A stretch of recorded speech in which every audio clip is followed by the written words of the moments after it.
मुक़द्दर है फ़ज़ाए आलम इम्कां सियासत से, मुक़द्दर है फ़ज़ाए आलम इम्कां सियासत से, बहुत बेआबरू है आजकल इंसान सियासत से। जय हिंद, मेरा नाम है शम्स तबरेज़ और आप देख रहे हैं टाइम्स मेल। इजराइल में बहुत बवाल मचा हुआ है। चारों तरफ इजराइल की हुकूमत के खिलाफ विरोध प्रदर्शन हो रहा है। हर तरफ नेतन्याहू के खिलाफ आवाज़ बुलंद की जा रही है। बंधकों के अहले खाना, उनके नाते रिश्तेदार, उनके घर परिवार वाले, हर कोई इजराइल के खिलाफ धरना दे रहा है। एक तरफ इजराइल की मिलिट्री गाजा में खाक छान रही है, तो वहीं दूसरी तरफ गाजा में मरने वाले फौजियों के कब्र की मिट्टी अभी सूखी भी नहीं थी, लेकिन अब फिर से इजरायली फौजियों को जंग में भेजने के लिए तैयारी हो रही है। जो इजरायली फौजी घर आए थे, अब उन्हें वापस गाजा में जाना पड़ेगा। बहुत ही मिन्नतों मुरादों के बाद उन्होंने गाजा से छुटकारा पाया था, पर अब वापस उनको गाजा में जंग के लिए जाना होगा। वहीं दूसरी तरफ जो घायल इजरायली फौजी गाजा लौट आए थे, उनकी दिमागी हालत अभी भी ठीक नहीं है। उनका इलाज चल रहा है। उनके सपने में भी दुश्मन नजर आ रहा है। वो पागल खाने में अपना इलाज करवा रहे हैं, जहां उनको नींद में भी हमास नजर आ रहा है।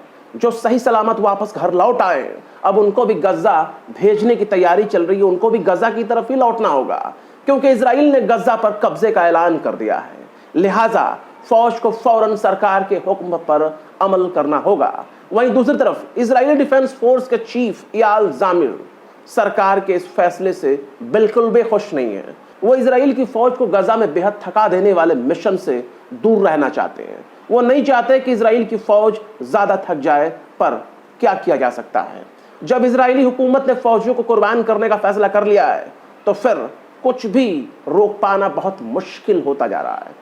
इजरायली डिफेंस फोर्स के चीफ और नेतन्याहू के बीच टकराव बढ़ता जा रहा है। इससे इजराइल की फौज और सरकार के बीच की खाई लगातार बढ़ती जा रही है। आईडीएफ चीफ इजरायली फौज के लिए नेतन्याहू के फैसले को बहुत खतरनाक मान रहे हैं। वो इसे खुद की जाल में इजरायली फौज को फंसाने के जैसा जोखिम देख रहे हैं।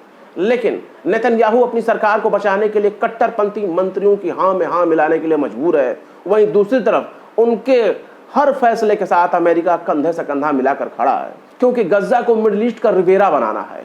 गजा को अय्याशी का अड्डा बनाना है, जहां पैसों की जमकर बारिश होगी। गजा के तेल और गैस को हासिल करने के लिए यही सबसे अच्छा रास्ता है, ताकि फलस्तीनियों को गजा से निकालकर दूसरे देशों में मुंतकिल भी कर दिया जाए। अगर एक बार फलस्तीनी गजा से बाहर निकलकर दूसरे इलाके में पहुंच गए, तो फिर उनको वापस अपनी सरजमीन पर लौटना बहुत मुश्किल हो जाएगा। लिहाजा गजा पर कब्जा जमाने के लिए सारा मंसूबा ही अमेरिका ने तैयार किया हुआ है। इजराइल तो बस एक बहाना है। उसे तो बस अमेरिका के इशारों पर नाचने वाला एक पिट्ठू कहा जा सकता है।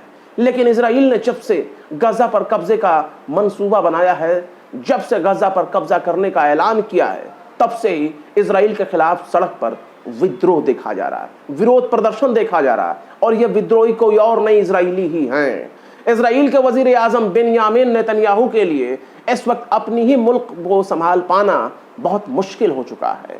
एक तो पहले से ही इजराइल की आवाम नेतन्याहू के भ्रष्टाचार के खिलाफ सड़क पर प्रोटेस्ट कर रही थी। इजराइल के लोग नेतन्याहू को उनके फैसले की वजह से तानाशाह बता रहे थे।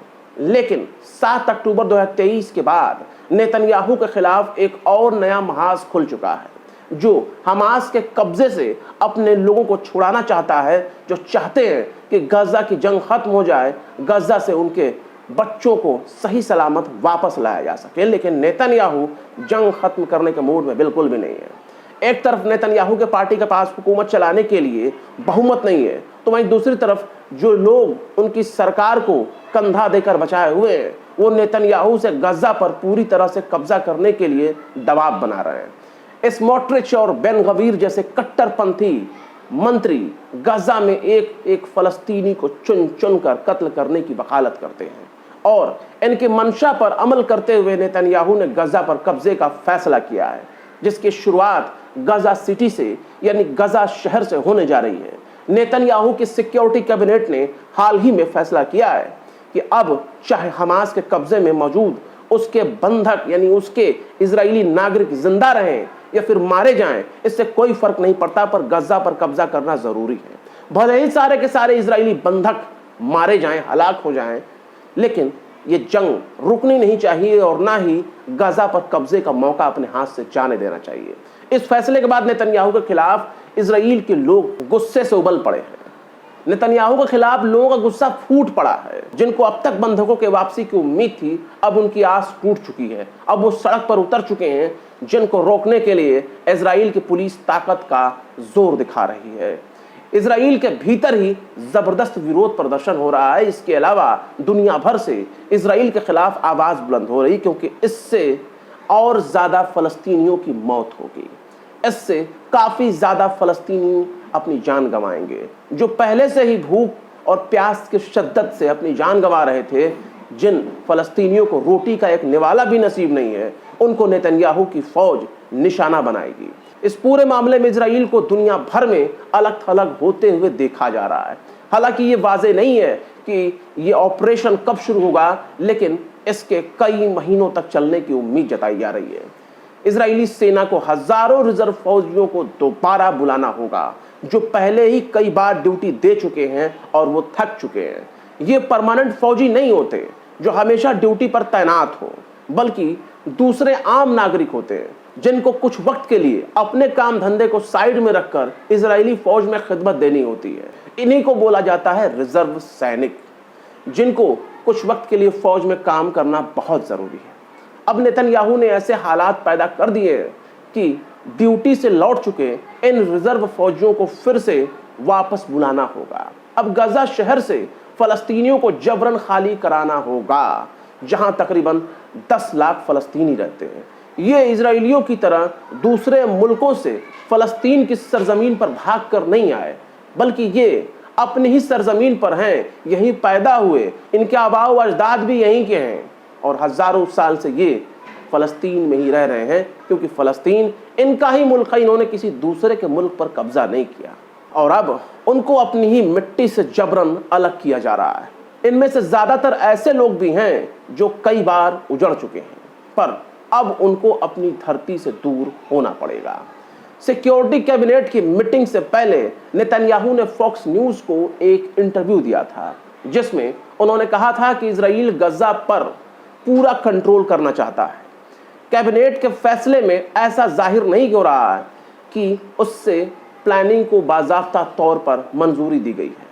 फॉक्स न्यूज को दिए गए इंटरव्यू में नेतन्याहू ने इस ओर इशारा जरूर किया है कि इजराइल गजा को अपने पास नहीं रखना चाहता, बल्कि हम उसे अरब ममालिक के हवाले कर देंगे। हालांकि उन्होंने ये साफ नहीं किया कि इस प्लानिंग में कौन कौन से देश इजराइल के मंसूबे के मुताबिक गजा को अपने कंट्रोल में लेना चाहते हैं या लेने की तैयारी कर रहे हैं। फिर भी इतना तो साफ हो चुका है कि गजा पर कब्जे के बाद इजराइल क्या करने की सोच रहा है। अब तक नेतन्याहू गजा में जंग के बाद हालात पर कोई साफ नजरिया पेश नहीं कर पाए, सिवाय इसके कि उन्होंने फलस्तीनी अथॉरिटी को भी गजा से दूर रखना चाहते हैं। फलस्तीनी अथॉरिटी कब्जे वाले वेस्ट बैंक पर हुकूमत करती है, जिसे खुद इजराइल भी सपोर्ट करता है और इजराइल अपने पिट्ठू के तौर पर महमूद अब्बास को इजरायली अथॉरिटी के चीफ के तौर पर देखता रहता है।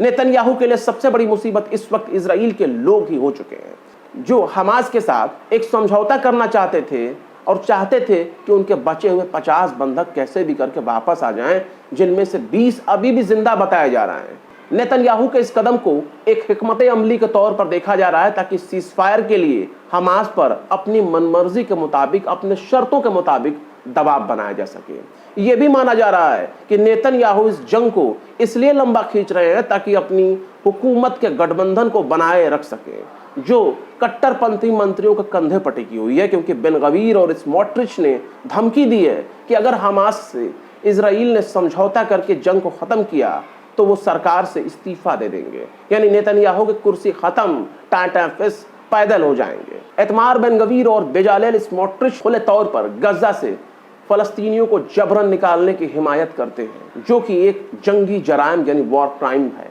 गजा में इजराइल के हमले से अब तक 61,000 से ज्यादा फलस्तीनी मारे जा चुके हैं और इजराइल के हालिया फैसले से इनकी तादाद में मजीद इजाफा हो सकता है। लेकिन इस सुलगती हुई बगावत को नेतन्याहू कैसे दबाएंगे, जो उनकी सत्ता को उखाड़ फेंकने के लिए बहुत तेजी से उनकी तरफ आगे बढ़ रहा है। फिलहाल इस खबर में बस इतना है। ये खबर, ये स्टोरी, ये वीडियो आपको कैसा लगा, अपनी राय कमेंट बॉक्स में जरूर बताएं। फिर मिलते हैं किसी और वीडियो में एक नई खबर के साथ। शम्स तबरेज को दीजिए इजाजत। जय हिंद। अगर अभी तक आपने हमारे चैनल टाइम्स मेल को सब्सक्राइब नहीं किया है तो जल्दी से सब्सक्राइब कर दें और बेल आइकन भी प्रेस कर दें।